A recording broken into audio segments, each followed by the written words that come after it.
Fala pessoal, beleza? Engenheiro Civil Janderson aqui falando mais uma vez com vocês. Sejam bem-vindos ao nosso canal. Nesse vídeo eu quero fazer meio que um alerta do que pode acontecer em alguns projetos e obras, principalmente obras de pequeno porte, relacionadas à resistência do concreto. Fique atento, fique até o final desse vídeo, que você vai ver o que pode acontecer e, obviamente, que você não vai permitir que isso aconteça no seu projeto e na sua obra. Vamos lá. Pessoal, vamos lá. Veja o seguinte, recentemente eu recebi uma solicitação, pedindo um orçamento para estar fazendo um acompanhamento técnico de uma obra. A questão é o seguinte, eu vou recortar um print aqui rapidamente e por questão de ética, obviamente, eu não vou comentar nome de cliente, nem nome de engenheiro, só para a gente ilustrar aqui, tá? E eu acho que é um alerta muito válido que eu vou fazer nesse vídeo. Eu vou recortar um trecho aqui da legenda de pilares sobre a classe de resistência do concreto. Muito bem, então eu vou colocar aqui em cima, pessoal, olha só, observem essa legenda. O que tem de diferente nessa legenda? A princípio nada, né? A princípio nada, porém, observe com mais calma a classe de resistência. Um concreto especificado para pilares de 50 MPa, usinado a rigor. Pessoal, deixa eu explicar para vocês aqui. Esse concreto, para obras de pequeno e médio porte, é praticamente impossível de você conseguir. Presta atenção, impossível. Inclusive, esse engenheiro que fez esse projeto, eu comuniquei a ele e ele já refez os cálculos para verificar as mudanças que teriam no projeto. Mas veja o alerta que eu estou querendo dizer para vocês. Eu posso pegar um projeto, eu vou abrir aqui para vocês, eu vou mostrar a tela. Lá na hora que a gente está fazendo um projeto estrutural, eu posso vir especificar um concreto com uma classe de resistência muito alta. Mas deixa eu fazer uma pergunta para vocês. Quem me garante que vai ser feito esse concreto na obra? Então veja, se você vai lá no seu projeto e especifica um concreto de 20 MPa, obviamente que você vai precisar de uma seção e de uma armadura maior. Agora, se você vier e especificar um concreto de 50 MPa, você vai precisar de uma armadura bem menor e de uma seção bem menor. Então, assim, é tranquilo, Então, quanto mais resistência eu puder colocar, eu vou lá e coloco no software. Só que, na hora de executar na obra, não vai atingir esses 50 MPa. Então, assim, vamos lá. Já fiz vídeo aqui no canal muito antigo sobre esse assunto. Primeira coisa, o concreto ele depende ali da quantidade de cimento, Ele tem que ter uma quantidade mínima de cimento para a resistência desejada. E uma outra coisa que impacta demais é a relação água-cimento.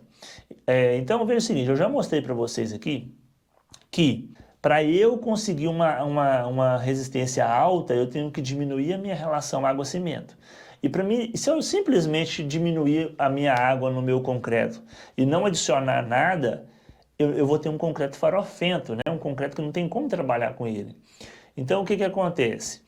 Eu tenho que tornar esse concreto mais trabalhável. Para isso, existem os plastificantes e superplastificantes.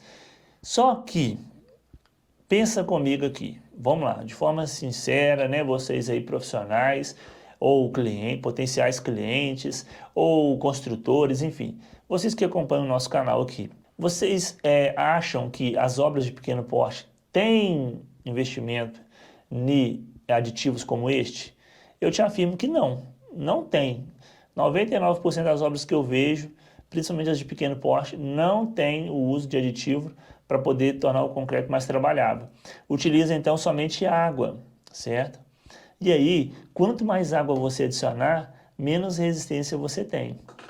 E agora, pasmem, mas eu vou trazer para vocês qual que é a média de concreto que se consegue numa obra sem o controle de água, o controle ali da minha plasticidade do meu concreto, sem fazer ali o slump test, sem fazer controle de rompimento de corpo de prova, enfim. Sem aquele controle todo, a média de resistência de um concreto de obras de pequeno porte gira em torno de 20 MPa.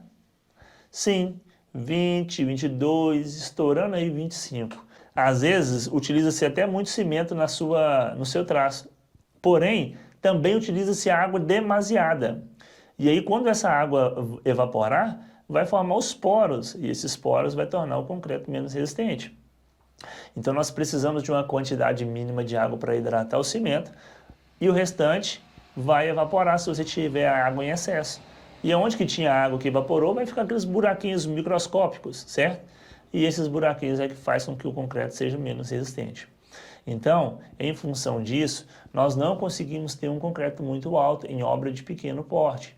Então veja o seguinte, se você tem uma obra, se você vai projetar e a obra é de pequeno porte e não vai ter esse controle técnico, controle do uso da água, do cimento, se vai utilizar superplastificante ou não, se não tem esse controle, não use mais do que 25 MPa.